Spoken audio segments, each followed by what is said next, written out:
आप देख रहे हैं MCQ adaptation package history class 8 को। अगर अभी तक आप इसकी स्टडी पॉइंट्स लिगुड़ी को सब्सक्राइब नहीं किए हैं तो तुरंत सब्सक्राइब कर लीजिए। लाइक और शेयर करना बिल्कुल नहीं भूलिएगा, क्योंकि इसकी स्टडी पॉइंट्स लिगुड़ी पर एमसीक्यू एडाप्टेशन पैकेज ही नहीं, मॉडल एक्टिविटी टास्क और भी बाकी स्टडी मटेरियल्स वीडियो के रूप में दिए जाते हैं, अपलोड किए जाते हैं।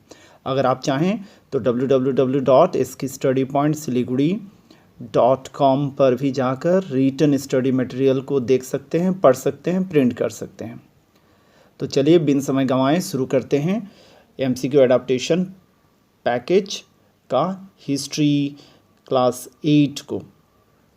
देखिए पहला क्वेश्चन जो है उसमें सही ऑप्शन होगा डी नंबर, संपत्ति का अधिकार। संपत्ति का अधिकार फंडामेंटल राइट्स जो था, मौलिक अधिकार था, उसमें इंक्लूडेड किया गया था, किंतु बाद में इसको हटा दिया गया। आगे बढ़ते हैं, क्वेश्चन नंबर 2 को देखते हैं। क्वेश्चन नंबर 2 में देखिएगा आपका 11 मौलिक कर्तव्य हैं, देखना है और उसमें से बताना है कि उसमें से कौन सा है जो यहाँ पर एक नहीं होगा।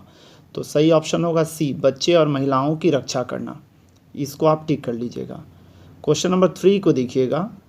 क्वेश्चन नंबर 3 में 1857 के विद्रोह के प्रवाह के कारण ब्रिटिश भारतीय प्रशासनिक व्यवस्था प्रणाली में कुछ परिवर्तन हुए। उक्त संदर्भ में निम्नलिखित में से कौन सा कथन गलत है? तो यहाँ पर 3 नंबर में देख लीजिए, बी नंबर जो है, भारत को स्वायत्तता का अधिकार मिला, यह वाला गलत है। ठीक है, बाकी ए, सी और डी सही हैं। 4 नंबर को देखिए, भारत माता पेंटिंग भारतीय राष्ट्रीय आंदोलन का प्रतीक बन गया। यह किस संदर्भ में चित्रित किया गया था? आप याद कीजिए अवनींद्र नाथ टैगोर को, उन्होंने भारत माता का पेंटिंग बनाया और भारत माता का पेंटिंग आप देखते हैं, देखकर आपके मन में देशभक्ति की भावना भर जाती है। अभी की अवस्था में, अभी वर्तमान सिचुएशन में, तब उस समय सोचिए 1905 में जब स्वदेशी आंदोलन या बंग भंग चल रहा था, उस समय इसका कितना महत्व रहा होगा। ठीक है, तो इसलिए क्वेश्चन नंबर 4 का सही ऑप्शन होगा सी, स्वदेशी आंदोलन। क्वेश्चन नंबर 5 की ओर बढ़ते हैं। क्वेश्चन नंबर 5 में देखिए, महाराष्ट्र के सामाजिक सुधार आंदोलन में ज्योतिराव फुले का योगदान अपार था। इस क्रम में निम्न जाति के आम लोगों की सामाजिक गरिमा की स्थापना हेतु संघर्ष के लिए फुले ने स्थापित किया। तो कौन सा होगा? ए नंबर, सत्य शोधक समाज। ठीक है। 6 नंबर देखिएगा, समाज सुधारकों के रूप में ईश्वर चंद्र विद्यासागर, ठीक है, और पुंतुलू की गतिविधियों के बीच क्या समानता पाई जा सकती हैं? तो इसमें सही उत्तर होगा 6 नंबर में सी, उन दोनों ने विधवा विवाह के लिए आंदोलन का नेतृत्व किया। ठीक है। 7 नंबर देखिएगा, इसमें ए नंबर होगा, 7 का ए, घरेलू हिंसा अधिनियम 2005। यदि कोई महिला परिवार के भीतर उत्पीड़न का शिकार होती है तो वह इसके तहत सुरक्षा मांग सकती है। तो कौन सा एक्ट के तहत? तो 7 का ए नंबर होगा। 8 नंबर की ओर बढ़ते हैं। राज्य विधानमंडल के सदस्य आमतौर पर पद पर बने रहते हैं कितने साल तक? 5 साल तक। ठीक है। 9 नंबर देखिए, 9 नंबर में नक्शा दिया गया है, भारत का मैप दिया गया है। इसको देखकर आपको जो क्रॉस वाला इलाका है उसको बताना है कि यह किस अंचल को दिखाता है। तो देखिए बंगाल, बिहार, उड़ीसा वाले इलाके को दिखा रहा है, और यहाँ पर ही कौन सा भूमि संशोधन का यूज़ किया गया था? देखिए वहाँ पे भूमि बंदोबस्त प्रणाली लागू की गई थी, उसको बताना है। तो सही ऑप्शन आप ध्यान से देख लीजिए, सी होगा, सी, स्थायी बंदोबस्त, लॉर्ड कॉर्नवालिस ने शुरू किया था। नंबर 10 को देखिए। नंबर 10, पश्चिम बंगाल की ग्रामीण स्वशासन को पंचायत व्यवस्था के रूप में जाना जाता है। पंचायत व्यवस्था में कितने स्तर हैं?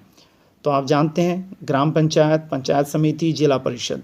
तो यह 3 स्तरीय व्यवस्था है, पंचायत व्यवस्था पश्चिम बंगाल में। तो सही ऑप्शन आपका हो जाएगा बी नंबर। 11 नंबर की ओर बढ़ते हैं और देखिए, यह औपनिवेशिक शासन के तहत भारत का नक्शा है, एक मैप है।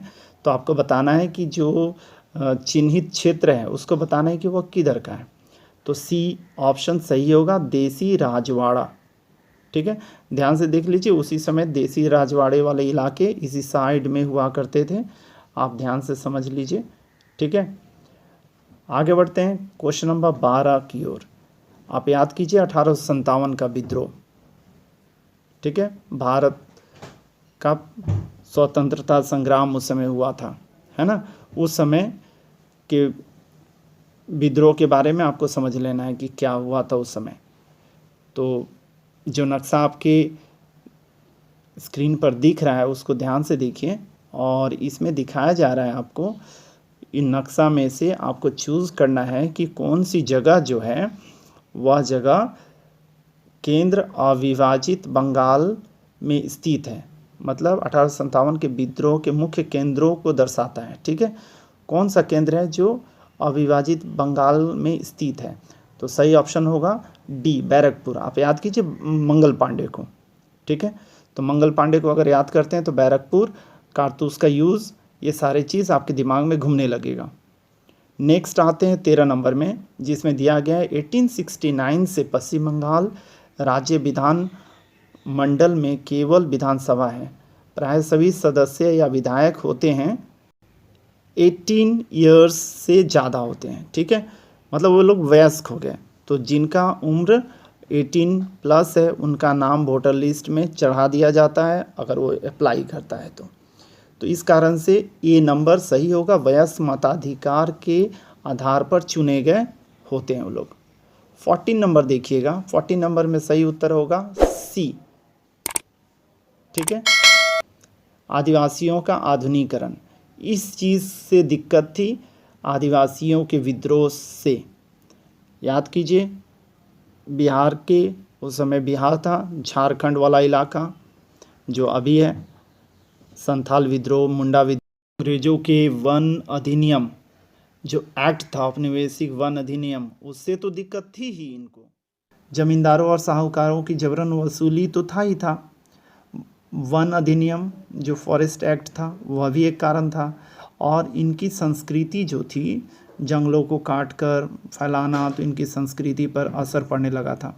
यह 3 कारण तो एकदम स्पष्ट, ठीक है, था।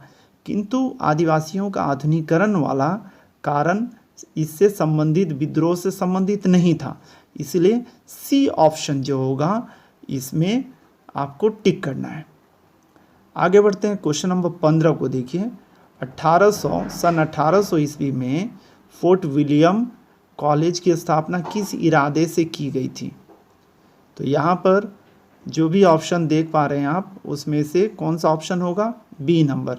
यूरोपीय प्रशासकों को प्रशिक्षित करने के लिए, यूरोपीय प्रशासक जो भी थे उनको ट्रेनिंग देने के लिए फोर्ट विलियम कॉलेज की स्थापना की गई थी। ठीक है, उम्मीद कर रहा हूँ आपको इसकी स्टडी पॉइंट सिलीगुड़ी का MCQ adaptation package class 8 history अच्छा लग रहा होगा। आप अगर इसकी स्टडी पॉइंट सिलीगुड़ी के साथ नहीं जुड़े हैं तो सब्सक्राइब कर लीजिए, जुड़ जाइए। लाइक और शेयर करना बिल्कुल नहीं भूलिएगा, कमेंट ज़रूर कीजिएगा। Thank you very much for watching इसकी स्टडी पॉइंट सिलीगुड़ी।